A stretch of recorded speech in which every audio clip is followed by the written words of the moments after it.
安。感谢主，我们每个礼拜聚集在一起，我们就一起来更多的认识神的话。那每当神的话语一解开以后，我们就会发现里面有太多东西是跟我们的日常生活都相关的。那我们今天要来读的是在路加福音第15章，是浪子回头的这个故事，大家应该是很熟悉的一段经文。那么在这段经文当中呢，大家应该都读过，我相信在座的各位弟兄姊妹多半都读过。这是耶稣讲到的有一个比喻，因为时间的关系，我大概就因为还蛮长的，我就不整个再把它读过一遍。但是大家这故事其实很熟悉，耶稣就用一个比喻说，一个人有2个儿子，但很多人就觉得，那为什么不是3个，不是4个？其实2个儿子只是做一个对比说我们的生活当中有许许多多的人，你常常跟别人去比较，大儿子、小儿子。这当中有一个很大的差异，就是2个人的个性想法虽然是不一样，但其实2个人的生命的性情其实是一样。怎么样一样？在这个故事中，其实有2个浪子，不是只有1个吗？有2个。为什么有2个浪子？因为这个小儿子他跟他父亲说：“把我应得的产业给我。”然后就去把这些钱都花光了，走投无路才回来。那如果只有1个浪子的话，他回来的时候，哥哥应该有什么反应？高兴了。所以爸爸的反应就是高兴，儿子回来了。但是如果你读这段圣经的话，大家很熟，哥哥的反应是不高兴，而且哥哥是根本就不肯进家门，因为哥哥发现这个弟弟回来了，竟然爸爸为他把戒指戴上，袍子拿出来给他穿，然后还杀猪宰羊，然后还办了宴席，大宴宾客，然后请周遭的邻舍朋友，大家都来了。大儿子为什么不高兴？因为对他来讲，这个弟弟回来吃的所有的都是谁的？所以请问有几个浪子？2个浪子。因为这个圣经上说，这个哥哥就不肯进去了，所以不肯进去是不是浪子？是嘛，对不对？他也不肯回家嘛。他也不肯再进去了，所以今天我想用这段经文，大家很熟悉的经文，我们一起来思想耶稣眼中的浪子。我们大家习惯的浪子就是我功课很好啊，我该上学就上学啊，然后我该赚钱就赚钱了，我该结婚就结婚啊，我该退休就退休啊，一切都是照规矩。我们就觉得我只要照规矩，我就不是浪子。但你相不相信，在耶稣眼中？可能你是一个很乖的浪子，你可能是一个高学历的浪子，你可能是一个姐妹们就是很辣的、很美的，那你还是浪子。可能我们每个人拥有很多，你是一个有名的浪子，你甚至可能是一个有钱的浪子。可是有钱怎么会是浪子？这个哥哥就是啊，弟弟把钱都花光了，哥哥是守得很好啊。哥哥是有钱的，但他还是浪子。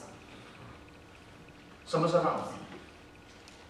耶稣在这个比喻当中带给我们很大的一个启示是，我们每个人都要想，我们从小到大在华人的思维当中，循规蹈矩的人就不是浪子。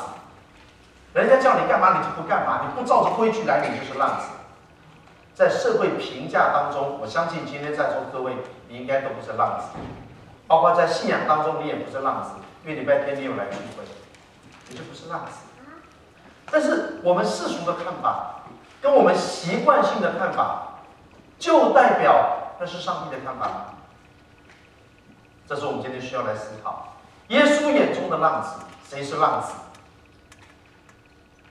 圣经里面告诉我们，这个浪子他告诉他的父亲说：“请你把我应得的家业给我。”所以谁是浪子？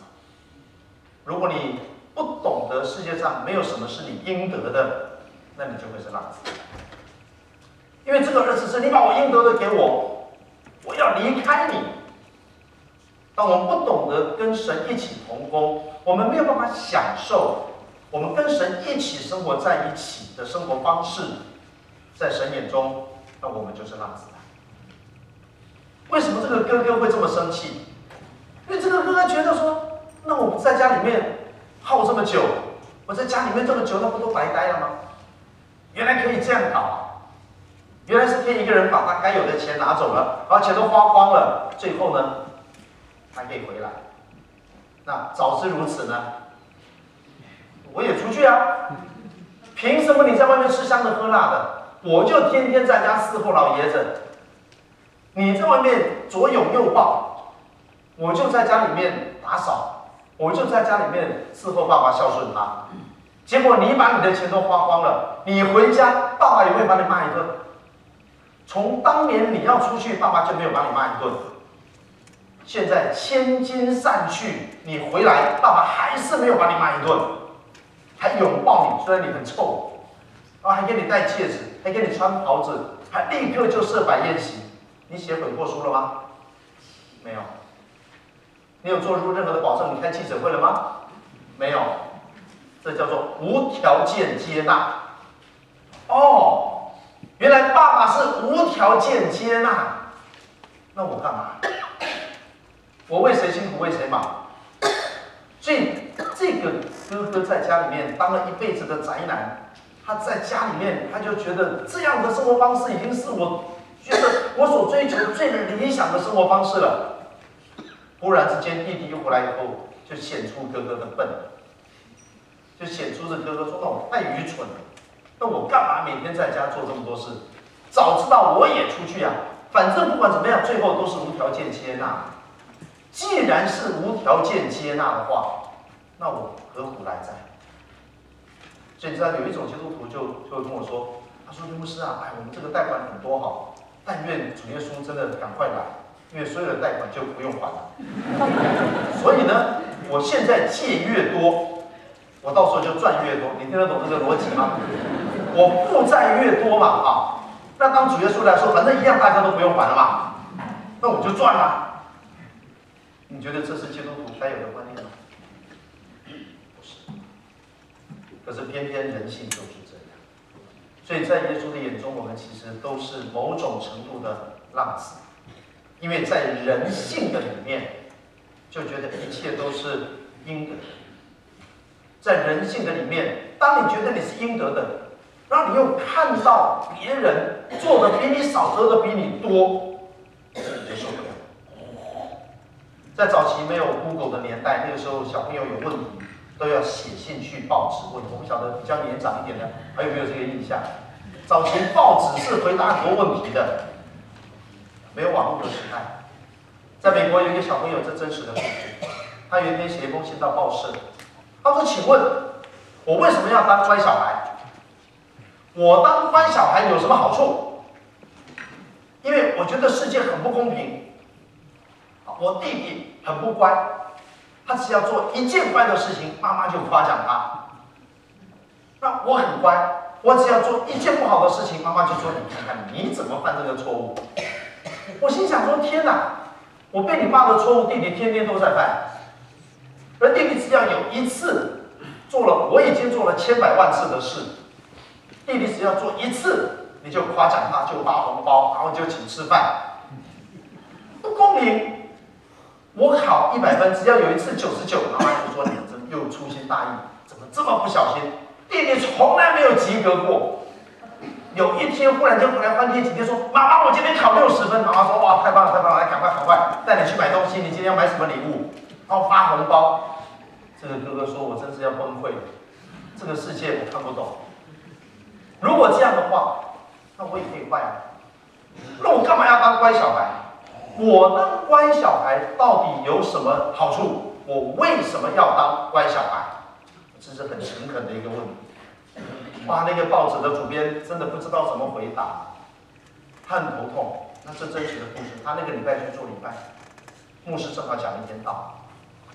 牧师说：“弟兄姊妹，你们不要羡慕一个人，一生吃喝嫖赌抽，欺骗拐诈偷，坏事都做绝，临死以前信耶稣了。”这跟我刚刚讲的负债累累，耶稣来就不用还，不是一样的道理吗？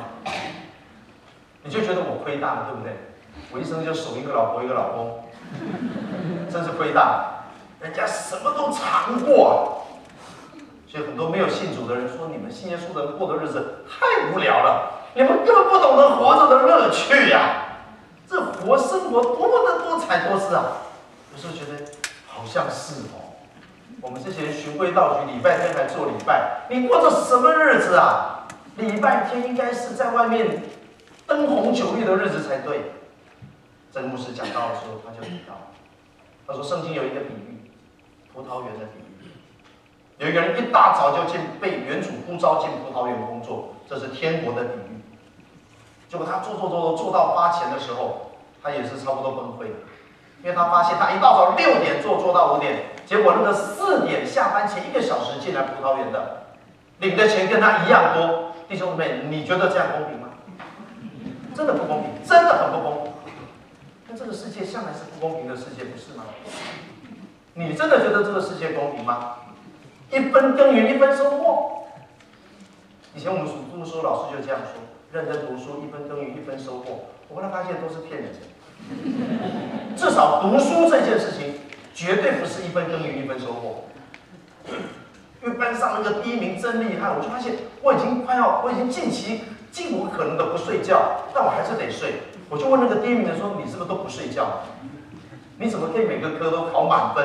因为这是用我的逻辑来想啊。”他说：“不用啊，这书不用读，自然就会，是吗？是不是这样？对不对？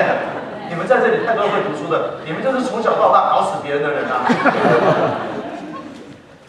读书怎么读？我们读的书是读书是打瞌睡的后要拿那个罗赖把擦大腿，然后打瞌睡要把头发挂起来。你们在教堂太高挂不到啊。书上是这样教的，悬梁刺股啊。那停电怎么办？凿壁借光嘛，要不就外面抓萤火虫嘛。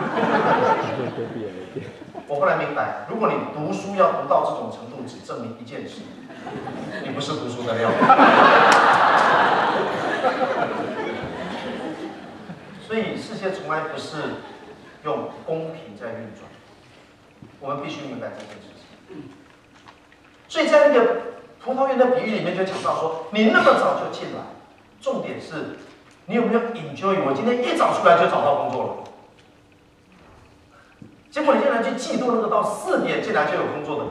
这就是人的相对剥夺感，不就是这样吗？人性就是这样。我从小在教会里面，我爸爸是牧师。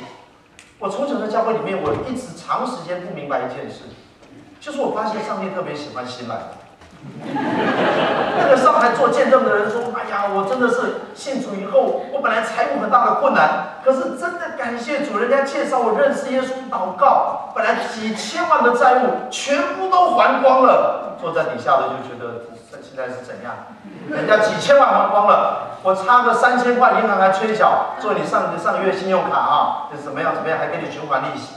还有人做见证，本来癌症医生说没有救了，后来祷告信耶稣，耶稣就医治我了。底下弟兄姊妹说，那现在是怎样？我信主20年，感冒还用健保卡。这好，只有一个结论：上帝喜欢新来的。所以还有人说，信耶稣有来电礼。什么叫来电礼？啊，第1次来的会有礼物，所以你刚信的人赶快，现在跟神要什么，赶快要，一生只有1次机会。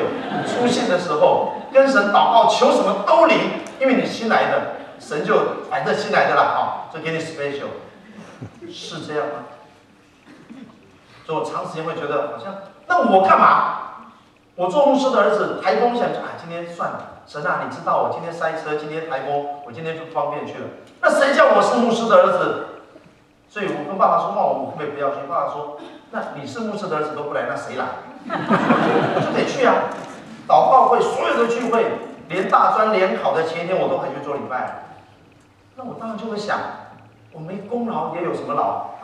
苦劳啊！我的徒手寒窑，我拜托好不好？我守住这个教会，那神有没有让我好一点？所以我这么认真的读经、祷告、背经，从小全勤讲，那不用讲，你牧师的儿子，你当然全勤讲，还有背经讲这个讲那个讲。请问，一个人为主做这么多功课，是不是应该比人家好？钱是不是应该赚得比人家多？婚姻是不是应该比人家幸福？小孩是不是应该比人家聪明？那不然你信了干嘛？不都白信了吗？当然，万一没有的话，没关系，牧师会安慰你，不要计较。奖赏在天上，这是信耶稣吗？在葡萄园的比喻里面告诉你说 ，no， 不是这样子，不是这样子。如果你不是用自己的角度看事情，如果你体贴爸爸的心，圣经上说，基督徒是以耶稣基督的心为心，你会看见别人的需要，而不是觉得自己吃亏。人如果一自私，从自己的出发点，你永远觉得你是吃亏的人，永远你都觉得不公平，为什么这样？除非你以耶稣基督的心为心。你如果体贴那个主人的心情，葡萄园的主人是一早出去说你们怎么没有工作做，赶快进来，到4点还出去。因为葡萄园的主人后来跟这个最早进来的，他在跟主人argue的时候，主人说：“只因为我做好事，你就眼红吗？”所以园主只想做一件事，他觉得你们这些站在外面的人，你没有老婆，没有小孩要养，你们没有工作，你小孩吃什么？所以主人说：“我这里有工给你做，赶快进来做。”这是主人的心，这是父亲的心。你学功课，你学到了你就回来。可是我们很少有这种心智，我们总是会眼红，凭什么他可以拿那么多？为什么要这样？如果我们今天不解决这个问题，将来大家上天堂是很麻烦的。因为你到了天堂，一看到某某人，发现他家竟然有游泳池、高尔夫球场，你是 apartment， 我跟你讲，你就跟神没完没了。凭什么？我在世界上的时候，不是没有他多吗？我读经没有他熟吗？凭什么他做这么大？上帝，你凭什么你对他这么好？那我呢？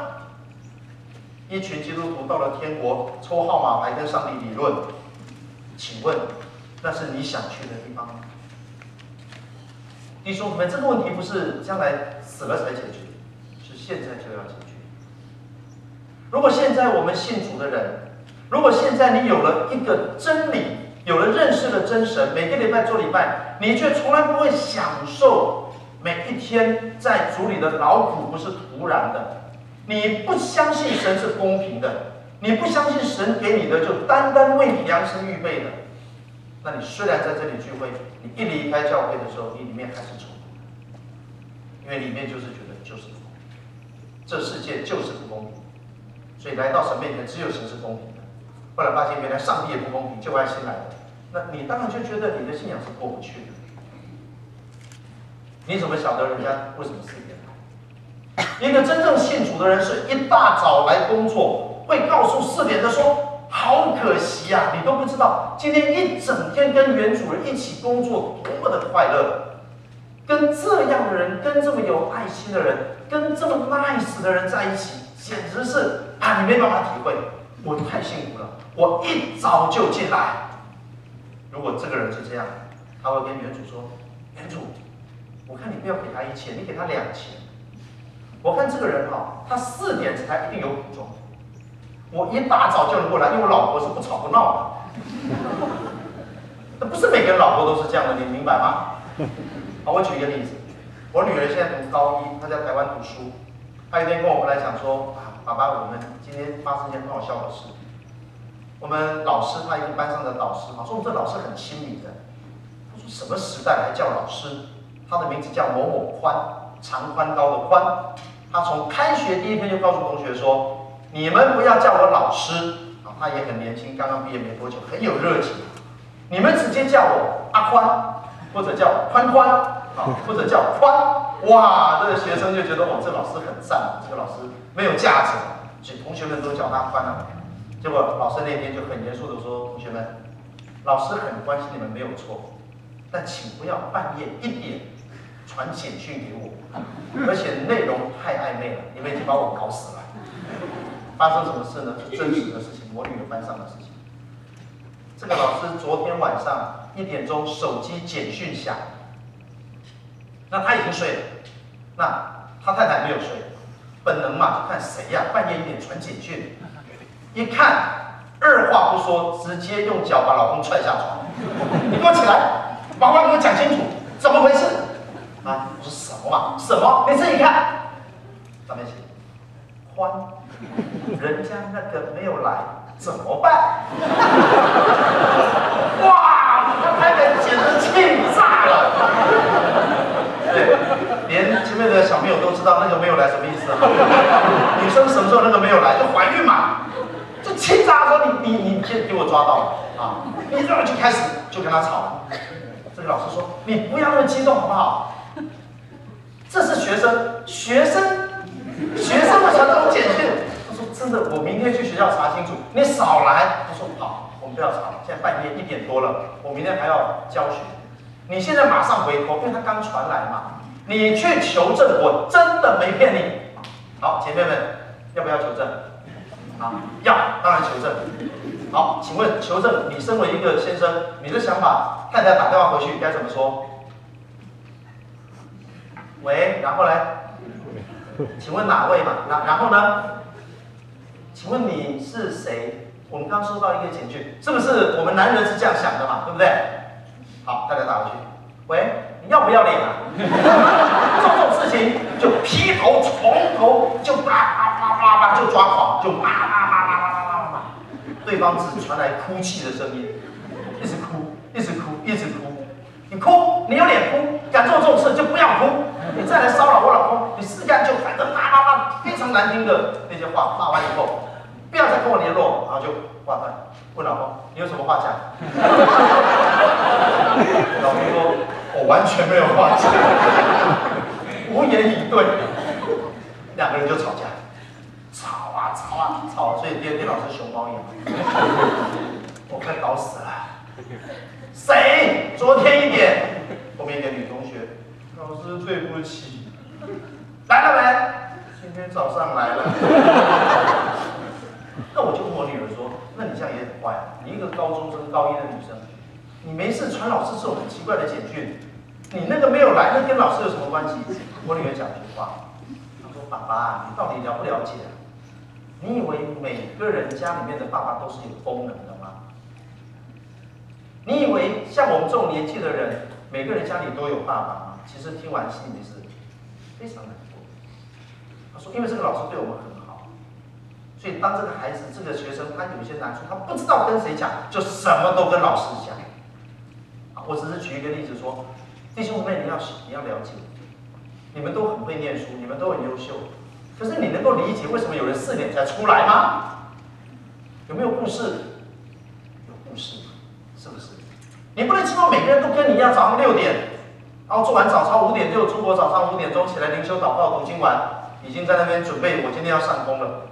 就是有些人是孩子不能一觉到天亮，有些是家里要照顾爸爸妈妈，有些每一个人的故事都不一样。可是人就是自私，就是用自己做标准。就评价别人，这就是吃了分别善恶树的后果。其实人没有吃分别善恶树的时候，会不会分别善恶？当然会嘛，不会分别善恶。神跟他说这棵树不要吃，他哪听得懂？根本就听不懂，他就不会分别善恶。当神跟他说这棵树不可以吃，就代表你会分别善恶嘛。所以人吃了，魔鬼就说你吃了便如神一样。人的问题就是说，我要自己决定善恶。神说不吃就不吃，神说吃就吃，那我谁呀？所以谁说了算？我说了算，我说了才算。这是我们的问题。所以人就是这样自我为中心，看到就叫做见不得别人好。因为看到别人好的时候，就觉得那为什么不是我呢？世界上有这么好的事情，为什么不是我呢？嫁入豪门的怎么不是我呢？我们都有这样的心情，就像那个大儿子，他自己当个乖儿子，根本就一路都当得不开心。所以看到弟弟这样子花天酒地还能回来，瞬间就崩溃了。那我们也是啊，很多姐妹参加姐妹淘的婚礼，表面上是很庆祝，心里面其实很酸。为什么连他都嫁得出去呢？为什么走红毯的不是我呢？我哪里不如他了？我们常常有这种，这很真实，对不对？这就是人性，我们都会。包括做牧师就奇怪了，凭什么你们这欧牧师教会这么大这么好呢？凭什么每个礼拜他讲道有200-300人听，我讲道只有20个人听呢？人就会产生很多竞争比较的心理，于是乎早上6点了，早上最开心是4点进来的，再来是2点进来的，再来12点进来的，以此类推。最早进来的最不开心，因为最亏。这是多么可怕的思维！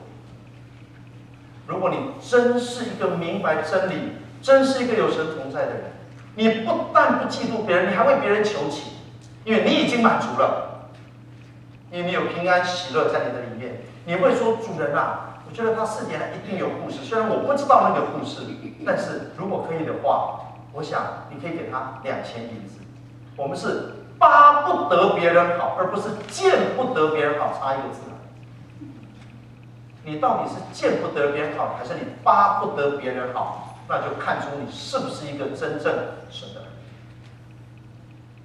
所以神的心意是要万人得救。所以有一个人一辈子干了很多不好的事，神的心意还是希望他得救。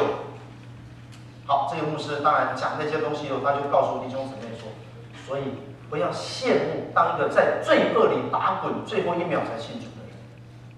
你能够都不经过那些过程，一路与主同行，这就是你生命最大的赏赐。如果你这个都不懂的话，那你不是基督徒。这个报社的主编整个豁然开朗，完全明白过来。第2天在报纸上就回答这个小朋友：某某某收到你的来信了，我只想告诉你，你这么乖，这就是你这一生最大的祝福。长大以后，你就会明白，乖本身就是你最大的酬劳，而不是乖还要别的附加，让我乖得到一个什么可以交换的，我用我的乖来换一个什么东西，不是。你可以不用做这么多的不好的事情，你可以不需要你的父母用这么大的酬劳，然后才叫你走回正路。你什么都没有做，走在对的路上，这就是你生命当中最大的福分。在座的基督徒，我们也必须明白，你被神拣选，你能够来到世界上，你是最大的福分。但是很多的浪子心态，爸爸把我应得的给我，他每天在家里，他还是觉得不够，他不觉得这是恩典，他觉得这是我应该得的。人性就是这样，所以你幸福的时候很少问 Why me， 只有遇到不幸的事情，遇到倒霉的事情，就觉得我怎么这么倒霉？因为在人的天性觉得所有不好的事情不应该临到我，我只应该得到好的、对的、舒服的。我1分耕耘我就1分收获，当我1分耕耘有台风都奇怪，为什么会这样？所以你走出去就觉得今天干嘛下雨？是不是这样？这什么好好的天气，干嘛下雨？今天太阳干嘛这么大？好烦！你发现我们人就是完全以自我为中心，所以就觉得太热太冷，只有让你开心才是对的天气。这种心态，日常生活表露如遗，全部是浪子。在耶稣的眼中，我们从来没有搞清楚过，你能够在世界上看一眼，你能够呼吸一口空气，这都是恩典。我牧会这么多年，让我最感动的那个会友，他在我台北的教会做执事会主席，他是台大博士班毕业，那时候读博士的时候很辛苦，我们常常去陪他我去台大跟他一起祷告，帮助他度过那个最后要通过博士最艰难的时刻。后来他到台积电去上班。那我在纽西兰宣教，我前面1年在澳洲，4年在纽西兰，有5年在海外宣教。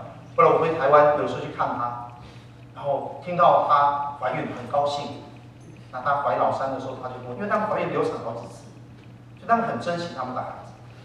到第3胎的时候，他说牧师为我祷告，这一胎医生检查出来是多重障碍。那我们问医生说这样的话怎么办？医生说这个很困难，因为你知道医生医术很好，是医死过很多人，你听得懂这句话吗？就是如果没有你给他很多 case 的话，他不会医术这么好，这很残酷。他说这个我们还没有把握，因为通常父母检查这样就直接拿掉了，就我们不太有经验处理，把他生下来以后怎么做，所以这很诚实跟他说，我们不太有把握，我们没有什么经验处理这种多重障碍的孩子。言下之意，也就是说你们要看着办。这个弟兄回去跟他太太商量，他们就2人祷告说求神带领。就他们得到一个结论，他们得到一个共识。他说他们叫我刘哥啊，刘哥，我们来到世界上，就算来1秒，你知道都是多大的？我跟我太太决定，这是我们的孩子，就算生下来只看他1眼，我都生。我说你要想清楚哦，因为不是1眼哦，后面会有很多的手术、开刀，很多的。我说对，所以我跟我的太太商量过了，我们愿意付上所有的代价。如果只看1眼都满足，这个孩子如果一路陪伴我的话，不管他能活多久，医生说他命不会长。他说那不是我能够决定，但我们有一个孩子是多么大的恩典。所以无论如何，我们就靠主的恩典，除非中间神把他带走。当然，这个我不是告诉你这是每个人都要这样做。那我先跟你分享这个见证，见证不是真理，见证是他的领受，所以他就说我们愿意。当然一路上神很多的话给他，因为太困难。孩子生的那一天，我正好在台湾去录电视节目，我就说我陪你去。所以那天我跟这个爸爸一起在台大里面，那其实真的是很恐怖，因为一生出来马上就破胸。马上就说难听一点，就像你在鸡肉摊看到那个鸡胸肉剖开一样，就打开心脏跳动，这样医生就那个是还好，现在的医术够高明，以前的话这孩子活不了。那我那天非常感动，因为我觉得这弟兄太宝贵。我今年我从纽西兰宣教结束回到台湾去，今年2月份。我在刚过完年，我到新竹去一个营会讲道，他打电话说：“牧师，我从 FB 看到你在新竹，我去看你爸。”我说：“好啊，好久没看到。”你要知道，当我看到他的那个姐姐带着妹妹3个小孩在那边玩的时候，你那个心中的那种激动，没有办法形容。看到这个孩子蹦蹦跳跳，然后说怎么样？说大概就他2岁的时候要再下一个手术，我就知道这如果不是神。如果不是真理托住他，怎么可能？完全珍惜。我生命中看1秒，我看1次彩虹，我一辈子看1次彩虹就够本了。你有这样的态度吗？此生足。可是我们却是看了多少的美景，就差不多还好，这个没有上一个地方美。我觉得我们的态度简直是，真是惹火上帝。但上帝就像这个父亲。这个我没有很火，意外。上帝就像这个父亲，他明知道孩子不成熟，他依然放手。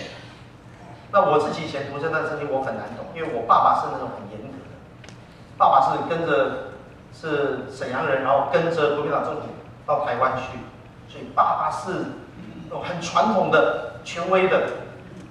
所以，如果我当年敢跟我爸说，把我应得的产业分给我，那你就在下场，肯定是毒打一顿。那如果各位你们的父亲比较不是用这种高压统治的话，大概至少也是屁事密谈，免不了的嘛，是不是？来，你过来，你刚讲什么话？来，我们聊一下。我就记得小时候你讲什么话，爸爸讲，你讲的什么话？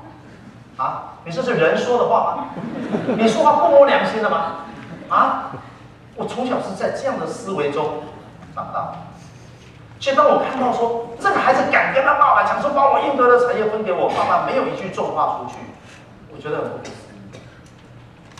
但是直到自己做了父亲，当然都是祖传秘方嘛，哈，都会用权威的方式教孩子，吃了很多的苦。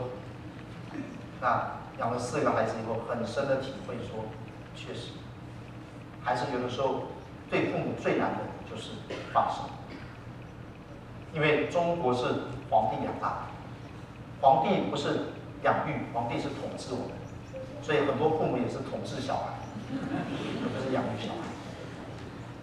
皇帝就是乖啊，不要造反就有饭吃，好不好？大家听话，听话大家都有好处。听话，大家都有好日子过，你不要乱搞。你要每一个人一人一把号，各吹各的调，那我管不了。那你一造反，我只好来把你搞定。所以皇帝杀人不杀一个人，杀一个人有什么意思？你杀了一个人，总有人给他报仇。所以怎么办？9族嘛，对不对？九族就阿美族、朝族，要杀这种原住民九族那还简单啊。他九族这种叔叔、伯伯、阿姨、婶婶，凡是跟你沾亲带故的，一律杀光。谁跟你报仇？没人给你报仇啊！皇帝是这样的思想。那我们又被皇帝统治久了，你知道华人养小孩最要紧的，孩子会不会读书那是其次，当然读书很好，但是是其次。有一件事情比会不会读书、长得漂不漂亮都还要更高标准，只有一个字：乖，好，孝顺，乖，照我的意思。这孩子真是太好，从小不乱来的啊，叫他做什么就做什么，叫他往东就往东，是不是？中国人是爱你到一个程度，你听过什么叫指腹为婚吗？就是你还没来世界上，我已经决定你娶谁嫁谁了。因为这太乖了，这孩子从来没有自己的想法，哇，都是照我的意思，这就皇帝养出来的。上帝养出来就是你有我的形象，你在这个形象的原则下你就发挥吧。那个像我不是完全一个工厂刻出来的，像我是有我的荣耀形象，而你我用不同的方式活出神的荣耀，活出神的美好。所以这个父亲说：“哦，原来你在家住了这么久，你不开心跟我一起住是吗？你要拿你的出去吃饭，好，你就去吧。回来的时候一样戒指袍子，因为父亲的心知道，生命就是会犯错。可是华人能接受犯错吗？很难，对不对？因为皇帝就是一犯错头就没了嘛。华人很难接受犯错。我觉得华人传统有非常严重的完美主义以及完美主义倾向。我们就巴不得孩子从小一帆风顺，而且呢高人一等，从小资优生，然后呢最好谈恋爱不要太多挫折，一次 OK， 一次就嫁对娶对，此后一辈子婚姻幸福美满，白头偕老，永浴爱河。孩子生出来，男的帅，女的美，又聪明伶俐，又乖巧，又有礼貌，文武双全，琴棋书画。我们就这样养小孩的，不是吗？我们有没有真正问过我们的孩子，他要怎样的人生？我不用问你，因为我的看法，我走的路啊，过的桥都比你走的路多了，对。所以呢，就照我的意思就对了。但上帝却不是，上帝允许我们做浪子。想这是耶稣眼中的浪子，不是一件可耻的事，而是神知道人生就是会有一个过程。所以想透过这段经文提醒弟兄姊妹，我们没有什么权柄嘲笑人的罪性就是这样。我们在家里面说，我从来没有出去过，可是你不开心啊，你没有享受跟爸爸住在一起，你奉公守法当个好基督徒，可是你很累呀。你并没有真的觉得当基督徒很好啊，可是礼拜天还是要硬着头皮敬拜赞美，为什么？不这样做的话，不晓得这礼拜会出车祸。这礼拜没有做礼拜，不要买股票会跌。我们里面充满了这些完全不合真理的思维。求让我们明白，不要因为你只出去2天就回来，你就自认为是优秀的浪子，嘲笑那个2个礼拜还不回来。2个礼拜的就笑那个2个月的，2个月就笑2年的，2年就笑20年的，然后大家就在彼此在竞争比较，又在争风吃醋，说这个人上帝干嘛对他这么好？他也没有很热心服侍，好可怕。不仅如此，在日常生活中，我们也有很多的意念都不讨喜。其实说不定你的感情是浪子，对不对？你虽然在家里面奉公守法，可是你会常想，当年要是娶另外一个人，应该比现在好得多。常常觉得主啊，见面我第一件事情要问，是不是我当年误会你的意思？你其实给我预备的是有更好的，我选择的是次好，我并没有得到上好的，对不对？见了上帝有很多疑问要问，因为现在就是没有看起来这么快乐。这从来不是圣经的教导。所以求主让我们真的在情感上，如果是浪子，赶快回家；事业上是浪子，只要赚钱，混口饭吃嘛，混口饭吃嘛。No，神把你放在那个岗位上，有神的旨意，什么混口饭吃，浪子要回家。求主让我们每个人要承认，我们在耶稣眼中，我们是浪子。而且这个浪子回家，不是说哈，爸对我太好了，有戒指有袍子，明天睡到自然醒，我终于恢复尊贵的身份了。这浪子回家干嘛？真正悔改的人，从第2天，他跟爸爸说：“我不能当儿子，你帮我当仆人，我从头学起，砍掉重练。”求主让我们真的愿意浪子回归，不是短时间敬拜中的一个短暂的情感上的悔改，而是大彻大悟。说我对婚姻的态度有问题，我养小孩的态度有问题。神干嘛把这个孩子交在你的手中？一定有原因，而不是为什么我养这种小孩，优点都是你的，缺点就像你妈。我们太自我中心，我们都是浪子。求主呼唤我们，在我们该回头的地方，我们回头，不是当一个随随便便做个礼拜的基督徒。神需要我们做光做盐，神设立我们在你的职场，在你一生所遭遇的每一件事情上，神都有他的心意。我想我最后讲一个小的见证啊，因为牧师特别恩准说我可以超过5分钟啊。我在台湾特别在过去这1年，我就看到很美的事情。我看到一个教练，他是好消息的同工的姐姐的，就是姐夫。他在台南的永仁中学教篮球，因为我儿子喜欢打篮球，所以我一直在做运动的事工。有一天在篮球场，他跟我打招呼，我才知道他现在是教练，那我就吓坏了，因为我不知道永仁中学的教练是基督徒，但是我儿子也读高中，我知道永仁女篮是台湾最强的女篮的球队，因为他只有3年而已，第1年全队只有6个，因为只有高1嘛。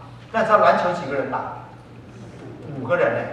篮球5个人打，全队只有6个，所以只可以允许1个人抽筋换下来。6个人那1年就打到了全台湾第6名，第2年9个第1名，第3年就今年。我这次来美国的时候，给他们加油打气。我说啊，你们的决赛我不能去看，因为太佩服了。那我有跟那个教练去时间的时，我说，哎，教练，为什么你的孩子这么会打球？他说，哎，这就是神的恩典，都是神的恩典。说今年他们一定是冠军啊，因为我们里面很多都入选国手啊，所以我今年跟他们讲说，你们不要以赢球为满足啊，教练给你们目标每一场赢40分。我去年2013年的时候，我去过年的时候，我回家，因为我家住嘉义，他在台南，我特别去采访他。我说你怎么练？你的孩子怎么可以这么厉害？他最厉害的是什么？他最厉害的是台湾有一个东西叫体育班，体育班就是说你。读书的就读书，读书不要打球，打球的就不要读书。所以体育班就天天就跑步的就跑步，打球的就每天啊从早到晚就练啊。我儿子喜欢打篮球，我说好你去跟着球队练。他跟着台北泰山高中，下午1点去7点回来都瘫了，跑啊冲啊就是硬超，把那个体能整个超出来，很恐怖的，非常恐怖的，你没办法想象。因为我当场看他们练，我都觉得我光看我都快气喘，太恐怖了。而这个学校永仁女篮，她竟然是打到全台湾最强的女篮，她是正常高中生，你知道吗？我就问他说：“你怎么做得到？”他说：“因为我在国外看到林书豪也不是哈佛体育系啊，他有体育系。”我说：“神造人难道不能又念书又打球吗？为什么所有人都说打球不要念书，念书就不要打球？”他说我看到就是这样，大陆的就跳水，从小就跳水，一辈子就只会跳水，长大不跳了，因为他20几岁不行了，他只能跳楼。所以所有的这些，你懂我的意思哈？就是我们让这些孩子没有出路。台湾一个投手叫陈伟英在精英队，他说他最后悔就是没有好好完成学业。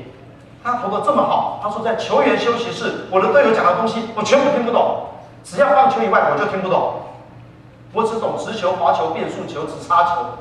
我只懂跟棒球相关的，所以他自己接受采访，他说：“如果人生重来，我要完成我的学业，因为打球不是全部。”这个教练说：“我是基督徒，所以我要把真理带进球队。我的孩子正常读书，读到4点到8点练球，我在他们祷告，我说，所以你要选基督徒就业？他说不是，神就是让我们做光做盐的，全部非基督徒，好一起祷告。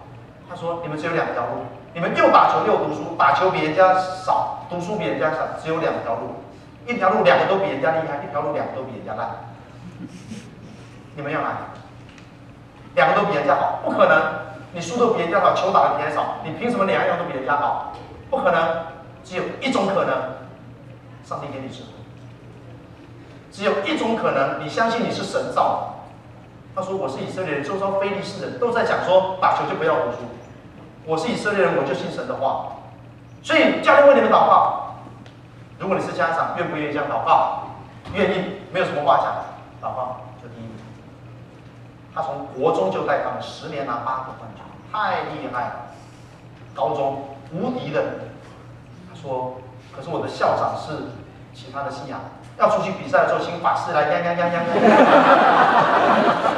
他跟神祷告说：“神啊，你说我要顺服全美，可是教长这样搞，难道因为他这样我就要辞职吗？”神就光照他说：“不用。”但以理也并没有，因为他旁边都是算命的、塔罗牌的、看水晶球的，但以理就跳汨罗江啊，没有啊，是不是？就是你有本事，你就证明你是最厉害的。他说：“神啊，那这样校长交给你。”他说：“刘牧师，你知道吗？后来是谁出来？家长。”家长出来跟校长讲说：“校长，你不要乱搞。我们的教练是阿妹呢，你阿妹呢？啊，你这那阿妹你第1名啊，你个乱，你个叫人来养，到你去杀掉，你拢无啊。”说家长出面替我打，我感谢神，我就看见他是牧师，你明白我的意思吗？他其实是一个牧师，他是教练，他其实是一个牧师。他在他的职场经历神，他真的在葡萄园很开心的工作。他的目标要转化台湾的体育环境，他要用所有的绩效告诉大家，神造人可以又读书又打球，让这些孩子出来念书。他就说：“题目是你也打篮球，不读书球打不好，因为打球是用脑袋。”我用这个例子勉励弟兄姊妹，对不起，时间超过，我们要结束。我就是勉励说，不要自己是浪子还不知道自己是浪子。我们的很多的观念，我们的服饰，我们的以为我奉公守法，我神就赏赐我。在工作上，神干嘛设立你？有没有神的心意？以弗所书5章17节说：“不要做我们的，要明白。”求主让我们真正在主面前翻转。过合神心意的生活，神让你到北美，有没有神的心意？神让我们这群人在这里，我们要做什么？我们应该很认真的思想。我们祷告，主，我求你今天早晨，你圣灵的工作，透过你的话语，像2刃的剑，在我们的里面光照。我们不能够以为我是一个自己觉得很好的基督徒，我已经讨主的喜悦。连保罗都说，我不是以为得着，但是像个标杆直跑。就求主让每一位弟兄都明白，我们一人追赶千人。你设立我们原是为了把你的国带到世界上，原是为了在各行各业让他们看出神真是与我们同在，不是为了彰显我们，而是把人都带到你面前。主，因为庄稼熟了，但我们不以人数为满足，不以事工的规模为满足，而是单单体贴你的心意，以耶稣基督的心为心。祷告奉耶稣的名求的，阿门。